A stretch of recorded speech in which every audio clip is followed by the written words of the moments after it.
রাত্রে ঘুমাবার সময় আমি এই চিন্তাটা আপনাকে করতে বলছি। চিন্তা করে যদি ভয় হয় তাহলে ভাবলেন আপনি এখনো সজীব আছেন, আপনার কিছু হওয়া সম্ভব। আর যদি ভয় ডর কিছু না আসে, হচ্ছে হোক, তাহলে জানবেন আপনি আর এগিয়ে যেতে পারবেন না। এই ভয়টা কি জানেন? একটু মনটাকে নিবিষ্ট করে ভাবুন তো, আমি মারা গেলাম, আমাকে পোড়ানো হলো, কিন্তু আমার এই জন্মের কর্মফল আমার সাথে গেল, কিন্তু মৃত্যুর পর তো দেহ থাকবে না। তখন আমাকে এই কর্ম অনুযায়ী আমার গতি হবে। কোন নরক, কোন আধারে, কোন পথে যাব। সাথী নেই, অর্থ নেই, সম্পদ নেই, বন্ধু নেই, বান্ধব নেই, চিরদিনের আপনজন কেউ নেই। সেই মৃত্যু রহস্যময় অন্ধকার পথে সেদিন আমি একা। একটু ভয় হয় না এসব ভাবলে? কোথায় গতি হবে? যদি শূকর কুকুরে আবার হয় জন্ম, যদি কোনো মাছ হাঙর কুমির হয়ে নদীতে জন্মায়, যদি বৃক্ষ হয়ে জন্মায়, শত শত বছর রোদ বৃষ্টি ঝড়ে কাটাতে হয়, যদি বনের হিংস্র জন্তু জানোয়ার হয়ে জন্মায়, কি করতে পারি? মরার পর তো দেহ থাকবে না, ওখানে নিজের ইচ্ছায় কিছু করা। এইটুকু ভেবে অন্তত ফিরে আসা উচিত, যাতে মৃত্যুর পর একটা ভালো আলোর পথ পায়, একটা গতি পায়। সে চিন্তা যদি এখন না করেন বড় ভুল হয়ে যাবে।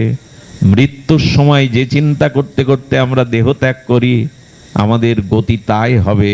এই জন্য এখন নির্ধারণ করে নিন মৃত্যুর পর অন্তত যাতে একটু সৎ গতি হয়, যাতে নিম্নচনিতে না যেতে হয়।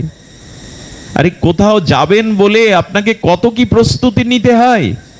কোনো বিদেশে যেতে গেলে পাসপোর্ট, ভিসা, কোথায় যাবেন তার ঠিকানা, জামা কাপড়, ট্রেনের টিকিট, বিমানের টিকিট, আর আপনি কোথায় যাবেন মৃত্যুর পর সে চিন্তা ভুলে জগৎ নিয়েই মেতে আছি। এটা জ্ঞানের পরিচয় নয়, এটি ভাবনা নয়।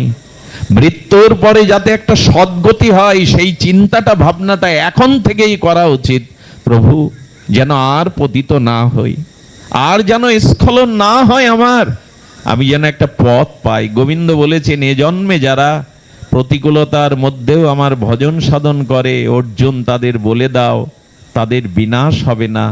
আমি আগামী জন্মে তাদের শ্রীমানের গৃহে, যশস্বীর গৃহে, কোন যোগীর গৃহে জন্ম দেব, যেখান থেকে সে আমাকে পেতে সহজে এগিয়ে যেতে পারে। আরে এই জন্মটা তো এগিয়ে থাকুন, এই জন্ম কিছুটা এগিয়ে থাকুন, যাতে আগামী জন্মে পথ পেয়ে যান, যাতে কিছুটা পথ এগিয়ে যেতে পারেন। এই জন্য বলছিলাম, কাম অন্ধতম, প্রেম নির্মল ভাস্কর। এই কাম প্রেমকে যদি না বুঝতে পারি তাহলে ভজন পথে এগিয়ে যেতে পারবো না। এই জন্য আপনাদের কাছে একান্ত নিবেদন, ভালোবাসাটা ভগবানকে দিন। আর এই ভালোবাসা ভগবানকে দিতে গেলে ভগবানকে জানতে হবে, তার অসমদ্ধ মাধুর্যকে জানতে হবে। চলুন, ব্রজের কথা বলেছিলাম, এই রাগ ভক্তিটা ব্রজে ওদের ছিল। রাগ ভক্তিটা ওদের ছিল। এই রাগ ভক্তিটা কি করে আসবে? গুরু মহারাজ বলেছিলেন, রাগময়ী ভক্তির হয় রাগাত্মিকা নাম। এই রাগাত্মিকা ভক্তি কি হয়? আমি স্বরূপের পরিচয় দিয়ে শুরু করেছিলাম, আপনাদের ওখানে যদি নিয়ে যাওয়ার চেষ্টা করি গুরুদেবের কৃপায়, আপনাদের প্রসন্ন দৃষ্টিতে, তাহা শুনি লুব্ধ হয় কোন ভাগ্যবান। এই জগতে রাগময়ী ব্রজ ভক্তির কথা শুনতে হবে, নিষ্কাম বিশুদ্ধ ব্রজ প্রেমের কথা শুনতে হবে। এই শুনতে শুনতে কারো মনে লোভ জেগে যাবে, যদি আমিও এমন করে ভালোবাসতে পারতাম।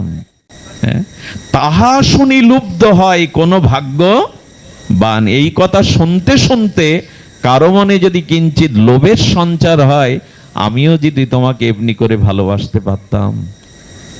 এই লোভটা সাধু সঙ্গে আর ভগবানের নাম রূপ লীলা কথা শ্রবণ কীর্তন না করলে এই লোভ কারো জাগবে না।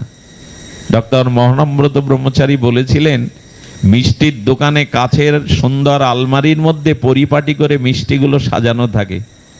রাস্তায় পথচারী যেতে যেতে একবার তাকায় বনফুল মিষ্টির দোকানে, তখন মিষ্টিগুলো দেখলে একেবারে যে লোভ হয় না তা না, কিন্তু লোভটা প্রকট হয় না। ভালো মিষ্টি, একদিন হয়তো পাবো, সময় থাকলে, অবসর থাকলে, পকেটে অর্থ থাকলে। কিন্তু ওই মিষ্টি কিনে এনে আপনার কোনো প্রিয়জন যদি আপনাকে দেখিয়ে দেখিয়ে সামনে খেতে থাকে, তখন লোভ সামলাতে পারা মুশকিল হয়ে পড়বে। ঠিক মহানামজি বলছেন, এই ব্রজের কথা, এই প্রেমের কথা, এই ভগবানের লীলা কথা যদি তুমি ভক্ত মুখে সামনে বসে শোনো, তাহলে তার মুখর নিঃসৃত এই ভক্তি মাখানো হরি কথা শুনতে শুনতে তোমার মধ্যেও লোভ জেগে যাবে, এমনি করে আমিও কবে ভালোবাসবো ভগবানকে, আমি কবে এমনি করে তাকে ভালোবাসতে পারবো। তাহা শুনি লুব্ধ হয় কোন ভাগ্যবান। এই যদি গোবিন্দকে ভালোবাসবার লোভ একবার জাগে, তাহলে আপনি ভাগ্যবান, না হলে দুর্ভাগ্য আপনাকে ছাড়বে না। নিজের সুখের চিন্তা বাদে যদি ভগবানকে সুখ দেওয়ার চিন্তা করেন, তবে সেই দিনই আপনি ভাগ্যবান বলে পরিগণিত হবেন। এর আগের জীবনটা আমাদের দুর্ভাগ্যে ভরা, শুধু নিজের চিন্তা করে যারা গেলাম। সুধীজন, লোভে ব্রজবাসীর করে অনুগতি, এই লোভে ব্রজবাসীদের যদি অনুগতি করে, শাস্ত্র যুক্তি নাহি মানে রাগানগার প্রকৃতি। কথাটা গভীর রাত হয়েছে, এত কঠিন কথা হয়তো আমাদের সরস করবে না হৃদয়, কিন্তু শাস্ত্র যুক্তি মানে না। লোভ কখনো বিধিবিধান মানে? সেই ছোটবেলায় মায়ের নারকেল নাড়ু খাস না জন্য ওটা ঠাকুরের পূজায় লাগবে, এই বিধি মানি আমরা? কোন অবসরে মায়ের নাড়ু চুরি করে দু চারটে খেয়ে ফেলতাম, কারণ লোভ কখনো যুক্তি মানে না। তো ব্রজপ্রেমটা, ভগবত প্রেমটা এমনি করে কোনো যুক্তি মানে না, সে কোনো আজ্ঞাকে মানতে চায় না। ভালোবাসতে হয় তাই ভালোবাসবো, কারো বিধিনিষেধ মানবো না। এই জন্য গোপীরা কারো বিধিনিষেধ মানেননি। তারা দেহ ধর্ম, কুল ধর্ম, তাদের সংসদ ধর্ম জলাঞ্জলি দিয়ে, আচ্ছা ধর্ম ত্যাগের কথা তো কৃষ্ণই বলেছে, সর্বধর্মান পরিত্যাজ্য মাম একং শরণাং ব্রজ, বলেননি ভগবান? আচ্ছা ভগবান যিনি ধর্মবেত্তা, সনাতনের মধ্যস্থ পুরুষ, তিনি ধর্ম ত্যাগ করতে বলছেন কেন? আমি যদি জিজ্ঞাসা করি যে ভগবান ধর্ম ত্যাগ করতে বলবে কেন, ধর্ম ত্যাগ করলে আমাদের থাকবেটা কি? সব শাস্ত্রেই তো ধর্মের উপদেশ, কিন্তু স্বয়ং ভগবান ধর্ম ত্যাগ করতে বলছেন কেন জানেন? সব ধর্মকে ত্যাগ করো। আচ্ছা এটা ওটা না, সব বলছেন সর্বধর্মান। কেন জানেন? বলেন সর্বধর্ম ত্যাগ করে তুমি ধর্ম ত্যাগ করে পরম ধর্ম গ্রহণ করো। সেই পরম ধর্ম হলো অনুরাগ নিয়ে তুমি আমার চরণে সমর্পিত হও। মামেকং শরণং ব্রজ, একমাত্র আমার চরণকেই আগলে ধরো, আমার চরণেই প্রীতি ভালোবাসাটা অঞ্জলি করে দিয়ে দাও। সব কিছু ত্যাগ করো, একমাত্র আমাকে ভালোবাসো। বলেন প্রভু সব ধর্ম যদি ত্যাগ করি প্রত্যাব্যয় হবে না, দোষ হবে না, অমঙ্গল হবে না? গোবিন্দ বললেন অহং তং সর্ব পাপেভ্য মোক্ষাই স্বামী মা শুচ, আমার চরণে যদি একবার অনুরাগ দিতে পারো, তোমার সমস্ত দায়িত্ব আমি নিলাম, তোমার সমস্ত পাপ আমি মুছে দেব, পাপের চিন্তা তোমাকে করতে হবে না। আচ্ছা এখন ভগবানকে আপনি এটো খাওয়াতে পারবেন না, পারবেন কি? আপনার মুখের এটো দিতে পারবেন ভগবানের গালে? বলে ভগবান মনে করলে পারবেন না, বন্ধু মনে করলে পারবেন। বন্ধুকে দেই কি না আমরা খেতে খেতে? আচ্ছা ভগবানকে আপনি শাসন করতে পারবেন? কান ধরে রোদ্দুরে দাঁড় করিয়ে রাখতে পারবেন? বলে ভগবান হলে পারবো না, কিন্তু গোপালকে পারবো। যশোদা যেমন তাকে রোদ্দুরে অদুখলে বেঁধে রেখেছিল।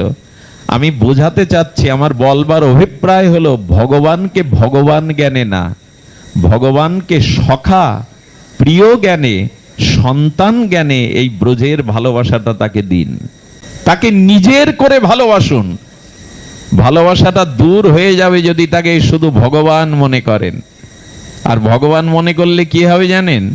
তার কাছে গিয়ে শুধু নিজের বিপদ আপদ চাওয়া পাওয়া চাইতে ইচ্ছা করবে। তুমি সর্বশক্তিমান, তুমি সবকিছু করতে পারো, তুমি আমায় দাও। কিন্তু ভগবানকে যদি মনে করেন আমার সন্তান, তখন মনে হবে ও কিছু জানে না, ওর ক্ষুধা লাগলে আমাকেই দিতে হবে, ওকে গরম লাগলে আমাকেই বাতাস করতে হবে, তখন দায়িত্বটা তখন আপনার উপরে আসে। ভগবান মনে করলে তার সেবা, ভগবানের ক্ষুধা নেই তো, তৃষ্ণা নেই তো, কিন্তু ভগবানকে যখন সখা মনে করবেন, পুত্র মনে করবেন, প্রিয় মনে করবেন, তখনই তার ক্ষুধা তৃষ্ণার কথা আপনার মনে আসবে। বাজারে গেলে কি করেন? ছোট মেয়েটার জন্য একটা খেলনা কিনে আনলেন না মেলায় গিয়ে, খাবার কিনে আনেন না কেন? কেউ কি বলে দেয়, লিস্টে লিখে দেয়? কিন্তু মনে পড়ে আমার ভালোবাসার খুকিটা তো আছে, সে গেলে জিজ্ঞাসা করবে বাবা কি এনেছো। তেমনি ভগবানকে যদি পুত্র জ্ঞানে, সখা জ্ঞানে, প্রিয় জ্ঞানে ভালোবাসতে পারেন, তবে এই ভালোবাসা ব্রজের আনুগত্যে ভালোবাসা হবে। এই ভালোবাসাটা কি হবে জানেন? রক্তম। ভগবানের প্রিয় দাস, ভগবানের প্রিয় দাস গোবিন্দকে পাখা দিয়ে বিজন করছেন, বাতাস করছেন। ঘরমক্ত দ্বারকাধীশ গোবিন্দকে যখন বাতাস করছেন, দারুক, ভগবানের দাসের নাম রক্তক পত্তক দারুক। তো দারুক যখন বাতাস করছে, আচ্ছা সেবাটা কার করছে? প্রভুর সেবা করছে, গোবিন্দের। কিন্তু হঠাৎ দারুক গোবিন্দের বদন কমল সৌন্দর্য দেখে চোখে জল এসে গেছে, তুমি এত সুন্দর, মানে প্রেম এসে গেছে ভগবানকে দেখে। আর প্রেম যেই এসেছে, চোখে নয়নে জল এসেছে, হাত কাঁপতে শুরু করেছে, প্রেমের লক্ষণ, পাখাটা পড়ে গেছে। আচ্ছা এইখানে আমাকে বলুন তো, প্রেমটা ওর এসেছে আর সেবাটা হচ্ছিল কার? গোবিন্দের। এখানে কবিরাজ কৃষ্ণকবি বলছেন, যদি তোমার সেবার পথে আমার প্রেম এসে তোমার সেবারুদ্ধ হয়ে যায়, তবে সেই প্রেম আমি চাই না। সেই প্রেমের প্রতি ভক্তের ক্রোধ হচ্ছে, প্রেম কেন এলি, সেবা বন্ধ হয়ে গেল। এই জন্য ওখানে লিখছেন, কি লিখছেন? সেবানন্দ যদি প্রেমানন্দ বাঁধে, সেই প্রেমানন্দ ভক্তের হয় মহা ক্রোধে। এ ভাবা যায়? এ চিন্তা আমরা করতে পারবো? প্রেম আনন্দময়, ভগবত প্রেম তো যোগী ঋষি মুনিরা চাইছে। বলে প্রেম তুমি এসো না, সেবা যদি বন্ধ হয়ে যায়, প্রেম এলে চোখে জল আসে, হাত কাঁপে। ভগবানের সেবা যদি বন্ধ হয়, তবে এই প্রেম আমি চাই না। এত বড় কথা ব্রজেই কেবল মানায়, অন্যখানে প্রেম কেউ চাইছে না সেবার জন্য। তো আসুন আমরা এই সেবার চিন্তা করি, তবে হবে না। এই যতই মুখে বলি ভগবত সেবার জন্য প্রস্তুতি চাই, সেই প্রস্তুতিটা কেমন? বহুবার বলা, বহুবার শোনা। এ কথা আবারও বলি, এখান থেকে 200 বছর আগে, তখন বৃন্দাবন এভাবে যান্ত্রিক যন্ত্রণায় কাতর হয়নি। তখন বৃন্দাবনের বনসভা, বনলক্ষ্মীর বাতায়ন, আর কুসুমসিক্ত বৃন্দাবন মধুময় আনন্দময় কানন। সেই বৃন্দাবনে কালিয়াহট্টে সিদ্ধ জগদীশ বাবা থাকতেন। কি নাম বললাম? সিদ্ধ জগদীশ বাবা। ওই জগদীশ বাবার কাছে চলে যান আমাদের কলকাতার রাজ পরিবারের একটা সুন্দরী, অনন্য সুন্দরী যুবতী। কি কোন জন্মে তার স্বীকৃতি ছিল, সব ছেড়ে চলে গেছেন। চলে গিয়ে গোধূলি বেলায় সিদ্ধ বাবার চরণে দূর থেকে প্রণাম করছেন। ওরা তো অন্তর্মনা হয়ে রাধারানীর চরণ চিন্তায় রত। বাবাজি মুখ তুলে বলছেন, কে রে মা তুই? কে তুই? বললেন, বাবা আমি সংসারের সব সত্য ছিন্ন করে চলে এসেছি আপনার চরণে, আমাকে দীক্ষা দিয়ে কৃপা করুন। সিদ্ধ বাবা হেসে বলছেন, স্মিত, চলে যা, এই রূপ যৌবন নিয়ে এখানে টিকতে পারবি না, যা সংসার কর, ছেলে মেয়ে বড় হয়ে সময় হলে আসিস, যা মা। মেয়েটি কথা বলল না, কিন্তু মনে মনে বলল, বাবা আর যে যাওয়ার জায়গা নাই। যারা সব ছেড়ে ব্রজে আসে, সব ছেড়ে রাধারানীর চরণে আছে, তাদের যে আর যাওয়ার জায়গা নাই। মনে মনে বললেন, কিন্তু মহাত্মার সামনে তো তর্ক করতে পারেন না। চলে গেলেন। কি করতেন জানেন? চট গায়ে দিয়ে একটা কুঠিরের মধ্যে বসে থাকতেন সারাদিন। গরমে একটা চট গায়ে দিয়ে নিজের রূপ যৌবনটা ঢেকে রাখতো, যাতে কারো দৃষ্টি না পড়ে। ভজন কি মুখে মুখে হয় গো? গোধূলি বেলায় সন্ধ্যার সামান্য আধার নেমে এলে দূর থেকে বাবাজির ওই আশ্রমের ধুলো গায়ে মাখতো আর কাঁদতো, বাবা কবে প্রসন্ন দৃষ্টি পড়বে, কবে কৃপা পাবো তোমার, গুরু কৃপা না হলে তো হবে না। 1 মাস আর মেয়েটা আসেনি। বাবা মনে করলেন হয়তো চলে গেছে, এত কঠোর জীবন পারবে না বৃন্দাবনে এই বয়সে। 1 মাস পর মেয়েটা সামনে এসে দাঁড়ালো। হাড়গুলো কেবল আছে জানেন, সে যৌবনের জ্যোতি আর নেই, সে দেহের জ্যোতি আর নাই। আর বাবা দেখছেন ঠোঁটটার চোখটা বাদে বল বলে পড়া লাল ঘা, ঘা হয়ে গেছে। লাল পুড়ে গেলে যেমন বল বলে ঘা হয়, এখনো ঘাগুলো কাঁচা আছে। কে রে মা তুই? আগুনে পুড়ে গিয়েছিলি বুঝি? স্মল পক্স হয়েছিল বুঝি, মায়ের দয়া হয়েছিল? ক্ষীণ কণ্ঠে বলছে, না বাবা, পক্স হয়নি, আমি আগুনেও পুড়ে যাইনি। ও, তুই সেই কলকাতার থেকে এসেছিলি সেই মা, এতদিন আসিসনি কেন? তোর এই পরিণতি কি করে হলো? কি বলল জানেন বাবা? যেদিন বললেন এই ভরা রূপ যৌবন রাধারানীর ভজনের পথে বাধা, সেই দিন আমি কুঠিয়ায় গিয়ে একটা পাত্রে আগুন জ্বেলেছিলাম। সেই দাও দাও আগুনে একটা লোহার শিক গরম করে আমি আমার যৌবনটা ছেঁকা দিয়ে দিয়ে 1 মাস ধরে পুড়িয়ে দিয়েছি। 1 মাস ধরে আমি আমার যৌবনটা, যদি বলেন এত আবেগ দেখাচ্ছ কেন, এরকম দৃষ্টান্ত হয় না। কোন সুন্দরী রাজ পরিবারের মেয়ে রাধারানীর ভজন করবে বলে, গুরু কৃপা পাবে বলে সেক দিয়ে দেহটা পুড়িয়ে দিয়েছে। এ দৃষ্টান্ত সহসা মেলে না। মেয়েটা বলছে, বাবা হবে না, আমার দ্বারা রাধারানীর ভজন হবে না। বাবার চোখে জল, হাত ইশারা করছে, আয় মা আমার কাছে আয়। সেই দিন তাকে এমন কৃপা করেছিলেন, ওই মেয়েটা অনেক অনেক দূরে গিয়েছিল, আর তার দিকে কোনো পুরুষ কোনোদিন তাকায়নি। রাধারানীর চরণের কৈকর্যে এমন করে ত্যাগ স্বীকার করেছিল, আমরা পারবো না, মুখে যাই বলি, আবেগ দিয়ে যাই বলি, আমরা এতটা ত্যাগ করতে পারবো না। এ দেহকেও এখনো সাজাতে আমরা ব্যস্ত। এই দেহ পোকায় ভরা। গুরু মহারাজ বললেন, এই দেহ যদি, আমার লাশটা যদি ফেলে রাখেন, তো শৃগাল কুকুরে ভক্ষণ করার পরে ওদের উদরে বিষ্ঠার মলমূত্র হবে। এই দেহটা চিতায় পোড়ালে এক মুষ্টি ছাই হবে, আর চেহটা মাটির নিচে যদি দেন, ওইখানে কীটে রূপান্তরিত হবে। যে দেহের পরিণাম এক মুষ্টি ছাই, যে দেহের পরিণাম মাটির নিচে দিলে কোটি কোটি পোকা, আর যে দেহটা শৃগাল কুকুরে খেলে তাদের উদরে বিষ্ঠায় রূপান্তরিত হবে মলমূত্রে, সেই দেহ সাজানোটাই কি উদ্দেশ্য এ জগতে আসা? এই দেহ দিয়ে যদি ভগবত ভজন না হয়, এই দেহ দিয়ে যদি গৌর গোবিন্দের ভজন সেবা না হয়, বড় ভুল হয়ে যাবে। ভুল তো হয়েই গেছে। এই জন্য বললেন, এই অভিশাপ সসুখ বাসনা ত্যাগ করতে হবে। দেখুন, ভগবান মহাদেব, ভগবান শঙ্কর চিতাভস্য মেখেছেন। আমায় ব্যাখ্যা করতে পারেন এর কারণ কি? যিনি সত্যম শিবম সুন্দরম মহাযোগেশ্বর, ভগবান শিব চিতাভস্য মেখেছেন, জগৎকে জানাচ্ছেন এ দেহের অন্তিম পরিণাম তত্ত্বটা আমি গায়ে মেখেছি। যাই মাখো, একদিন অগ্নিতে পুড়তে হবে।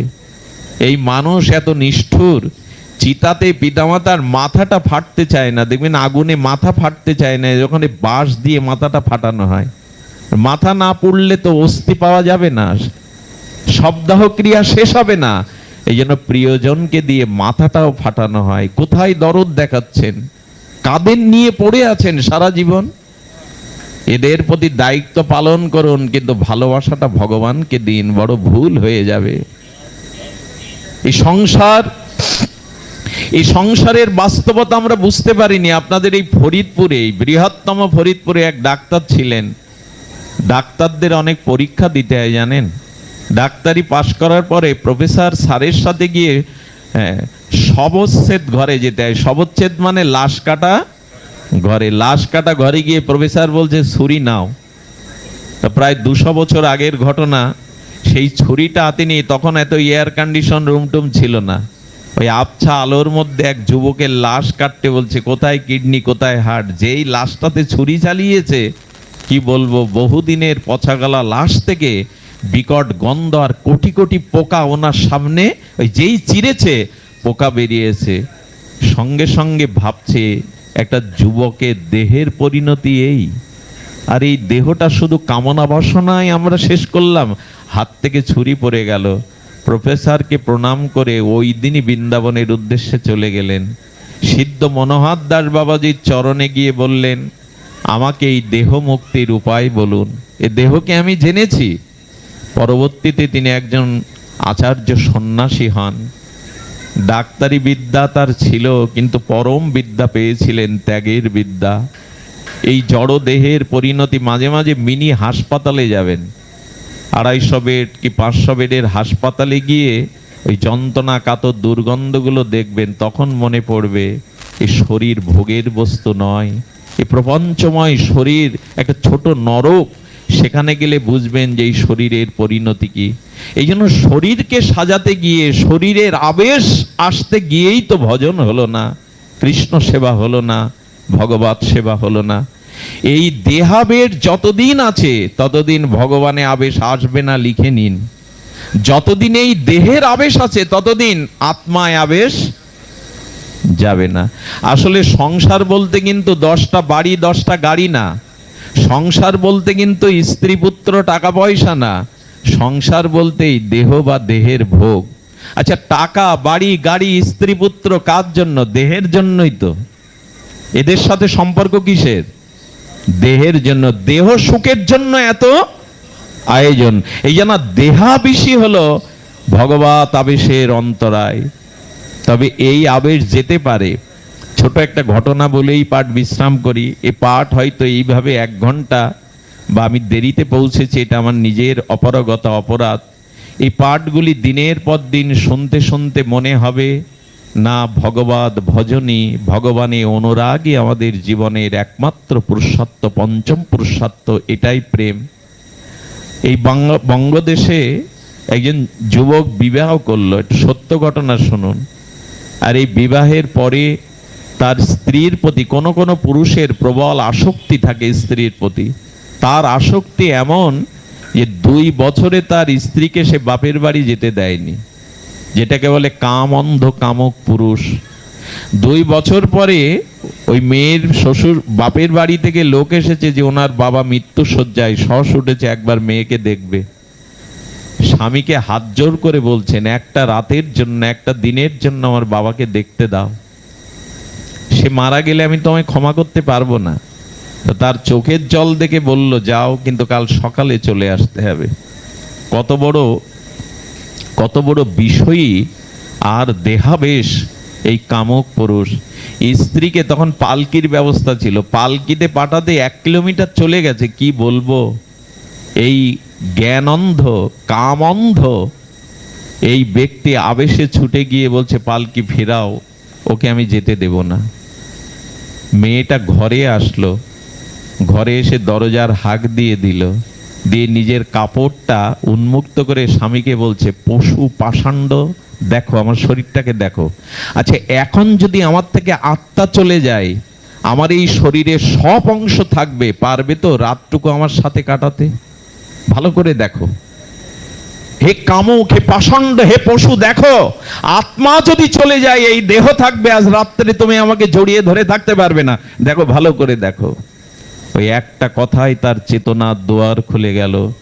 ঘর থেকে বেরোলেন, একটা থলে আর গামছা নিয়ে ব্রজের উদ্দেশ্যে চলে গেলেন। সত্যিই তো, আত্মা যদি চলে যায়, ওই শরীরটাও তো আজ রাত্রে আমি আমার কাছে, ওর দেহে সব আছে কিন্তু রাখতে পারবো না।